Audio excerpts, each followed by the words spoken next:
अस्सलामुअलैकुम दोस्तों, soap serial Warren जी वस्ती जे ईंदड़ नई एपिसोड में छा थींदो ऐं छा थियण वारो आहे इन जा तफ़सीलात ॼाणण लाइ जेकॾहिं बि असांजे चैनल ते नवां आहियो त महिरबानी करे असांजे चैनल खे सब्सक्राइब कंदा, जीअं हर ईंदड़ नई ख़बर जल्द खां जल्द अवां ॿाहिरनि ताईं मुहैया थी सघे।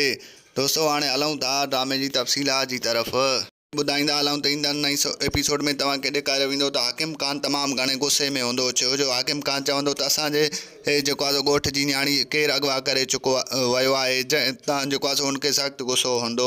ऐं तव्हांखे ॿुधाईंदा हलूं त जेको आहे वॾेरो शेरोज़ ख़ान वॾो कमीनो शख़्स आहे, उहो हमेशह पंहिंजे पीउ जे ख़िलाफ़ु कमु कंदो आहे। तव्हांखे ॿुधाईंदा हलूं त न्याणी खे अगवा करण में शेरोज़ ख़ान कमीने जा हथ आहिनि।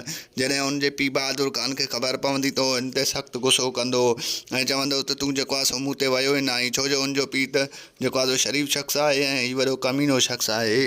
वरी तव्हांखे ॿुधाईंदा हलूं त चिबड़ ख़ान फ़िलहालु क़ैद में रहंदो ऐं तमामु जल्द चिबड़ ख़ान खे जेको आहे सो क़ैद मां आज़ादु कयो वेंदो। जी हा दोस्तों, तव्हांखे ॿुधाईंदा हलूं त हीउ ड्रामो तमामु बहितरीनु आहे ऐं हिन में अॻिते हली तमामु घणो मज़ो थियण वारो आहे।